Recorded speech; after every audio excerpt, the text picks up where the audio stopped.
Jadi kalau kita tegakkan amar ma'ruf nahi mungkar, itu Rasulullah mengabarkan nilai pahalanya seperti 50 orang yang beramal semisalnya. Bahkan ketika sahabat tanya, ya Rasulullah, ajr khamsina minhum, apakah yang kau maksudkan dari kalangan mereka? La, tidak. Ajr khamsina minkum, kata Rasulullah, dari kalian. Artinya bahkan hadis ini dijadikan bahan diskusi oleh ulama-ulama hadis. Kenapa? Karena nilai pahalanya besar sekali amar ma'ruf nahi mungkar itu. Rasulullah mengabarkan, ketika kita tetap istiqamah mentauhidkan Allah dalam segala aspek kehidupan, kita jaga tauhid kita, iman kita, jangan sampai terkontaminasi dengan segala macam bentuk-bentuk kesyirikan.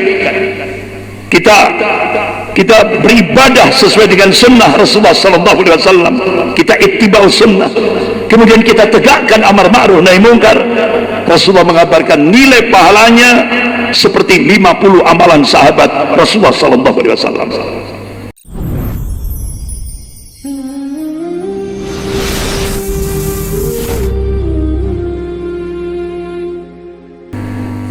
Alhamdulillah, wassalatu wassalamu ala rasulillah wa ala alihi wa sahbihi wa mawalah, wa ba'd. Masyaallah muslimin rahimakumullah, Allah subhanahu wa ta'ala memberikan tanbih kepada kita hamba-hambanya yang amanu wa taqwa, sebagaimana firman Allah dalam surah Al-Asr. Allah berfirman, a'udzubillahi minasyaitonir rajim, wal 'asr. Allah bersumpah demi masa, innal insana lafi khusrin, sesungguhnya manusia itu dalam kerugian, sesungguhnya manusia itu dalam kebinasaan.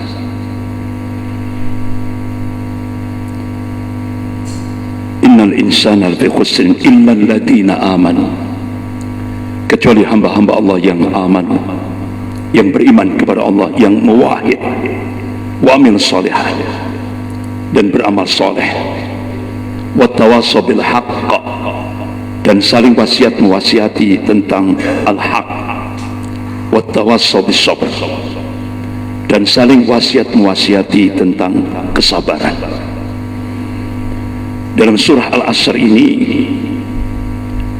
Allah memberikan 4 konsep kalau kita tidak ingin menjadi manusia yang khusrin, menjadi manusia yang rugi, menjadi manusia yang binasa.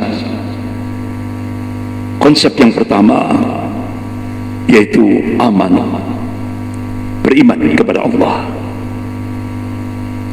Para ahli lughah memaknai al-iman itu berasal dari kata amana yu'minu imanan, isim fa'ilnya mu'minun.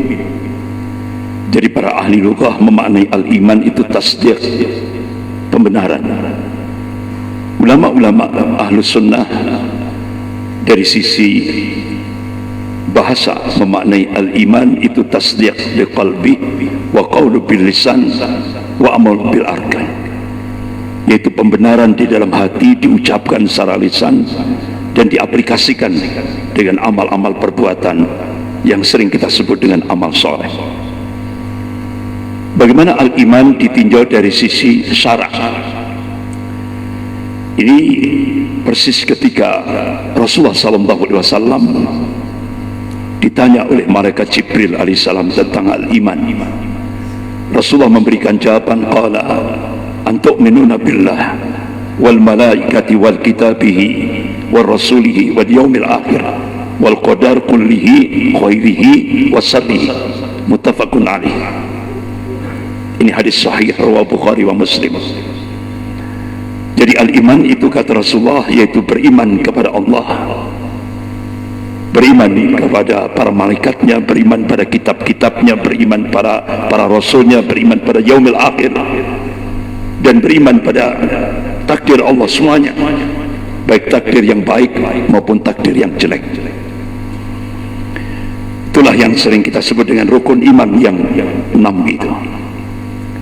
Yang menjadi pertanyaan kita, iman yang bagaimana yang dikehendaki oleh Allah Subhanahu wa ta'ala? Ini Allah kabarkan secara rinci sekali dalam surah Al-Baqarah ayat 177.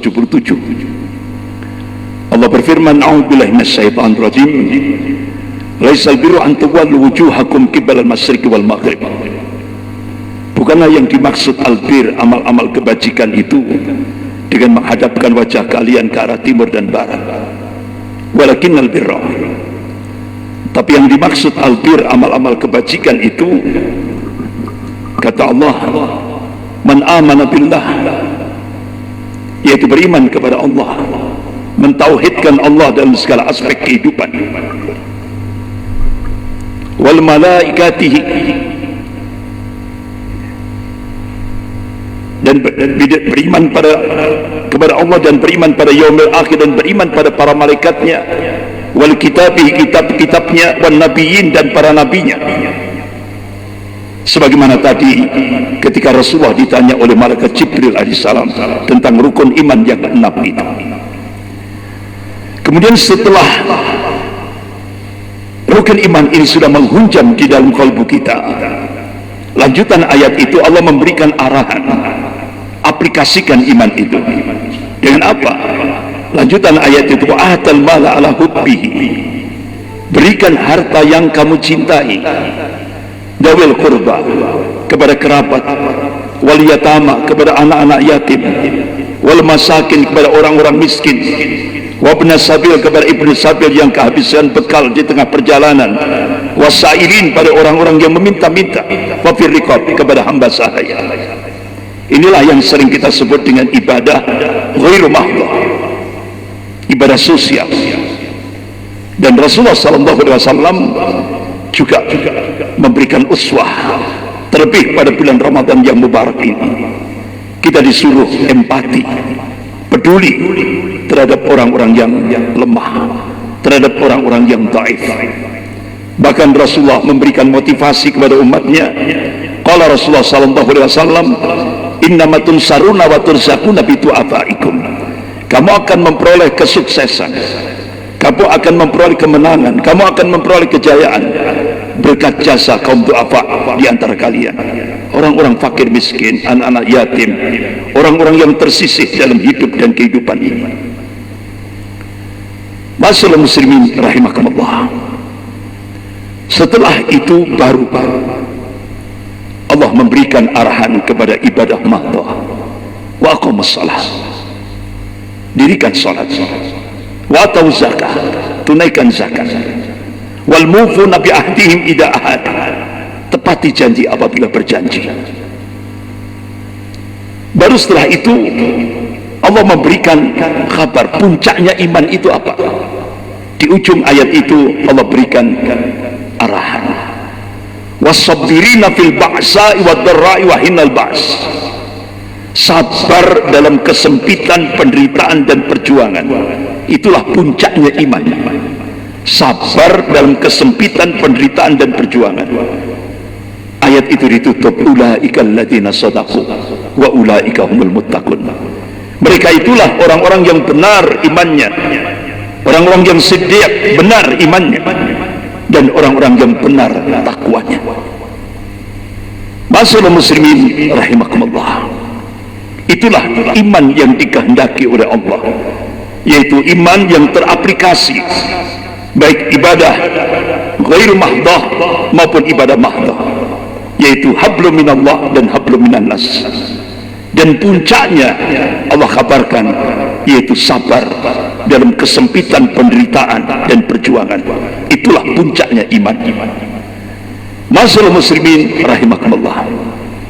Kemudian konsep yang kedua, kalau kita tidak ingin menjadi manusia yang khusrin, manusia yang rugi, manusia yang binasa, Allah berikan konsep yang kedua, wa amil shalihat, dan beramal saleh. Sebagaimana Allah kabarkan dalam surah An-Nahl ayat 97, ya. A'udzubillahi minasyaitonir rajim. Man 'amila shalihan min dzakarin aw untha wa huwa mu'minun falanuhyiyannahu hayatan thayyibah wa lanajziyannahum ajran bi ahsani ma kanu ya'malun.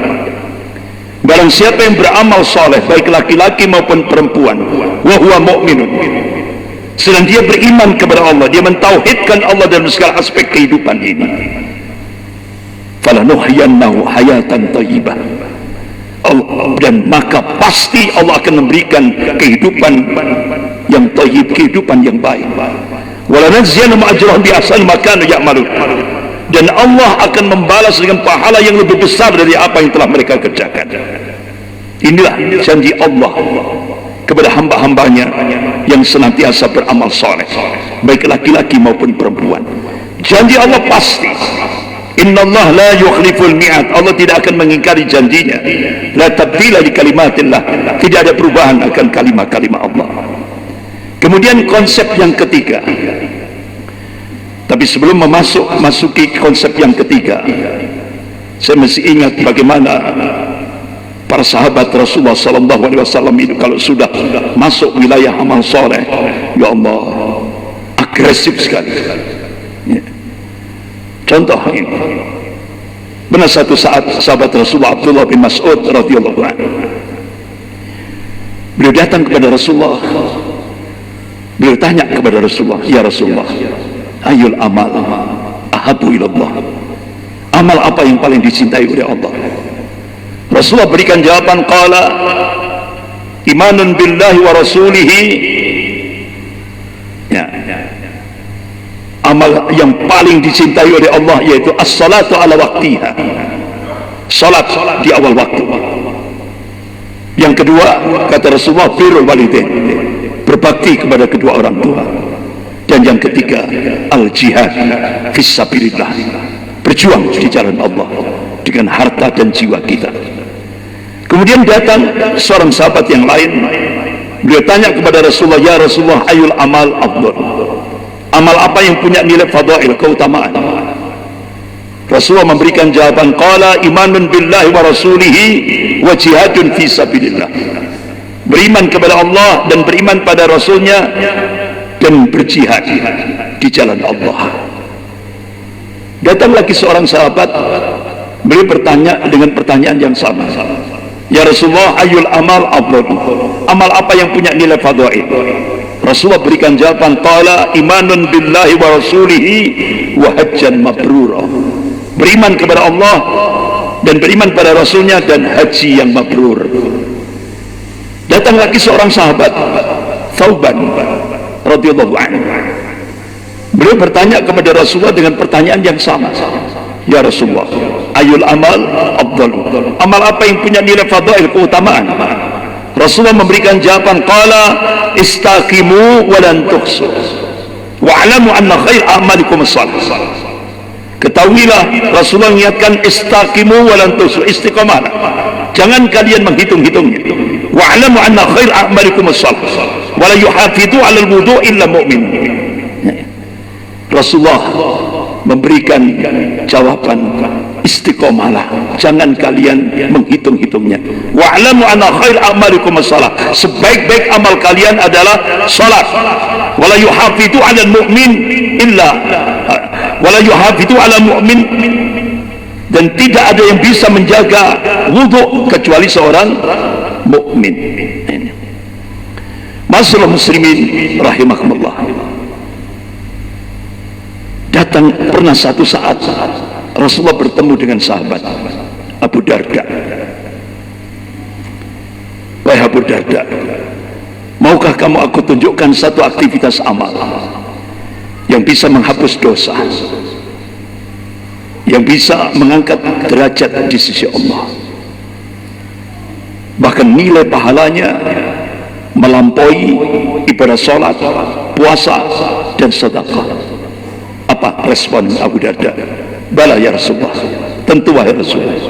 Rasulullah memberikan jawaban, qala al-islah latil bain, mengislahkan, mendamaikan sesama muslim yang lagi konflik, mendamaikan suami istri yang lagi konflik.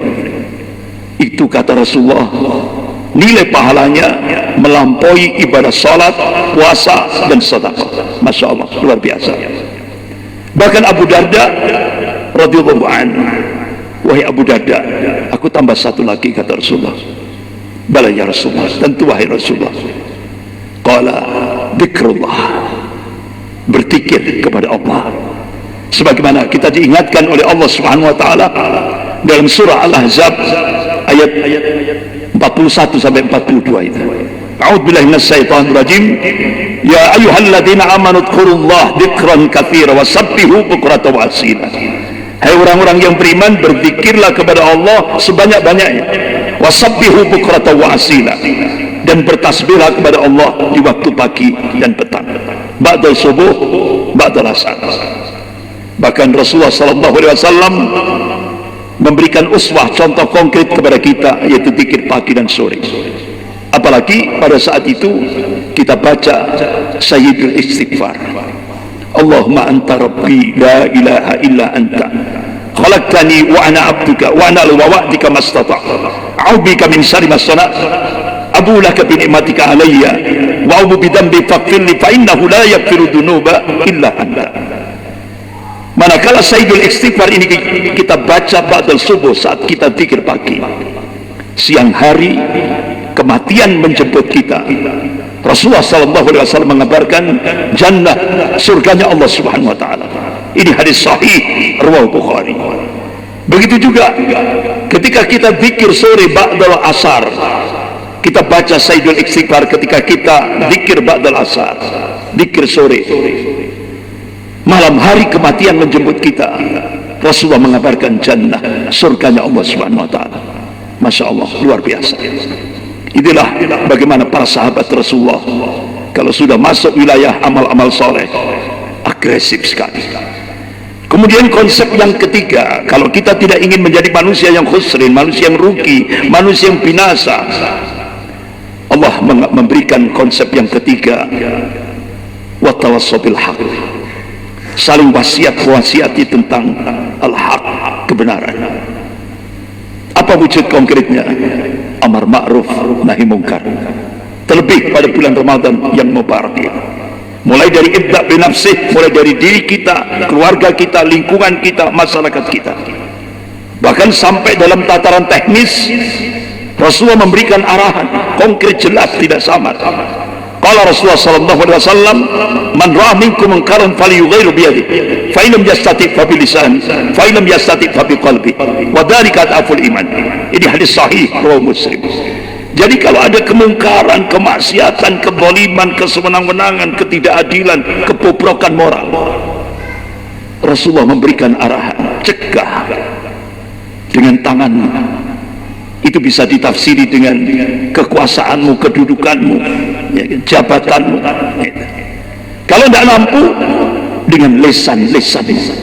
Terakhir kata Rasulullah, dengan munajat, doa, dan itu selemah-lemahnya iman. Itulah yang dicontohkan oleh Rasulullah, bagaimana kita diarahkan untuk merubah segala macam bentuk kemungkaran, kemaksiatan, kezaliman, ketidakadilan, kesewenang, mulai dari ibda' min nafsih, mulai dari diri kita, keluarga kita, lingkungan kita, masyarakat kita. Bahkan sudah sering kali saya sampaikan tentang fadilah, keutamaan amar ma'ruf nahi munkar di Masjid Al-Waqar ini, baik lewat khutbah Jum'ah, lewat beberapa pengajian Ahad pagi dan sebagainya. Terus sering kali saya sampaikan tentang nilai pahalanya. Dalam satu hadis riwayat Imam Abu Dawud, saya langsung saja masuk ke fadilahnya, keutamaannya. Rasulullah mengabarkan, qala Rasulullah sallallahu alaihi wasallam, lil amili fihim ajru 50 rajulan ya'maluna mithla amalihim. Jadi kalau kita tegakkan amar ma'ruf nahi mungkar, itu Rasulullah mengabarkan nilai pahalanya seperti 50 orang yang beramal semisalnya. Bahkan ketika sahabat tanya, ya Rasulullah, ajr 50 minhum, apakah yang kau maksudkan dari kalangan mereka? La, tidak. Ajr 50 minkum, kata Rasulullah, dari kalian. Artinya bahkan hadis ini dijadikan bahan diskusi oleh ulama-ulama hadis. Kenapa? Karena nilai pahalanya besar sekali, amar ma'ruf nahi mungkar itu. Rasulullah mengabarkan, ketika kita tetap istiqamah mentauhidkan Allah dalam segala aspek kehidupan, kita jaga tauhid kita, iman kita, jangan sampai terkontaminasi dengan segala macam bentuk-bentuk kesyirikan. Kita beribadah sesuai dengan sunnah Rasulullah sallallahu alaihi wasallam, kita ittiba'u sunnah, kemudian kita tegakkan amar ma'ruf nahi mungkar. Rasulullah mengabarkan nilai pahalanya seperti 50 amalan sahabat Rasulullah sallallahu alaihi wasallam. Sampai itu jadi pertanyaan, kenapa kok nilainya lebih besar? Padahal kita umat akhir zaman, Padahal satu sisi Rasulullah kan pernah mengingatkan, kalau Rasulullah sallallahu alaihi wasallam khairun nas qarni, sebaik-baik manusia itu pada masaku sahabat, thummal ladina yalunahum, kemudian sesudahnya tabi'in, thummal ladina yalunahum, kemudian sesudahnya tabi'ut tabi'in. Ini umat yang the best. Tapi kenapa kok ketika kita menegakkan amar ma'ruf nahi munkar, nilai pahalanya seperti 50 amalan sahabat Rasulullah sallallahu alaihi wasallam, dan akhirnya itu dijadikan bahan diskusi oleh ulama-ulama hadis? Apa jawabannya? Kalau sahabat Rasulullah masih ada, Rasulullah masih hidup, ada problem tanya kepada Rasulullah, dijawab langsung diamalkan. Sementara kita, Rasulullah sudah wafat, modal kita cuma iman. Nah, itulah yang menyebabkan kenapa nilai pahalanya lebih besar. Itu tadi, sampai itu tadi 50 seperti 50 amalan sahabat Rasulullah sallallahu alaihi wasallam. Bahkan pernah satu saat Rasulullah itu di hadapan para sahabatnya, beliau sampai meneteskan air matanya. Beliau menyebut ya ikhwani, ya ikhwani, ya ikhwani. Sampai sahabat tanya, ya Rasulullah, apakah yang kau maksud itu kami ya Rasulullah? Lah, tidak, antum ashabi, kamu sahabatku. Tapi yang aku rindukan ya ikhwani, ya ikhwani, itu umat akhir zaman. Ya insya Allah kita ini.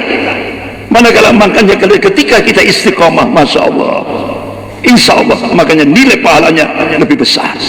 Dan yang terakhir, kalau kita tidak ingin menjadi manusia yang khusrin, manusia yang rugi, manusia yang binasa, inna amrahu kullahu khairun, in asabatu sarra'u fasaqaru kana khairan, in asabatu darra'u fasabaru kana khairan, walisa dhalik lihadin ghairil mu'min.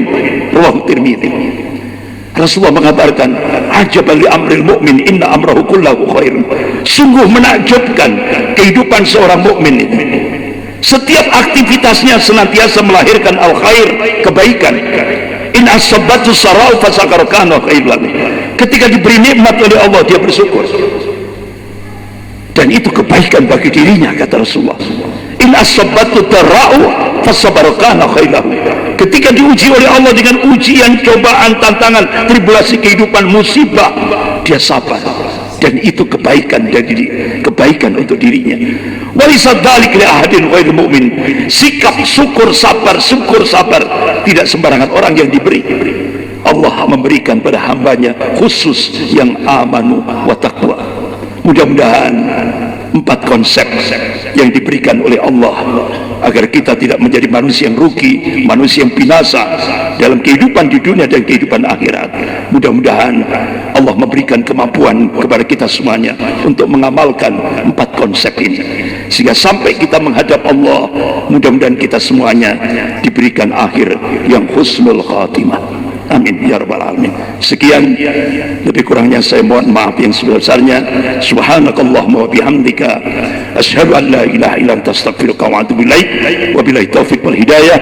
Wassalamualaikum warahmatullahi wabarakatuh.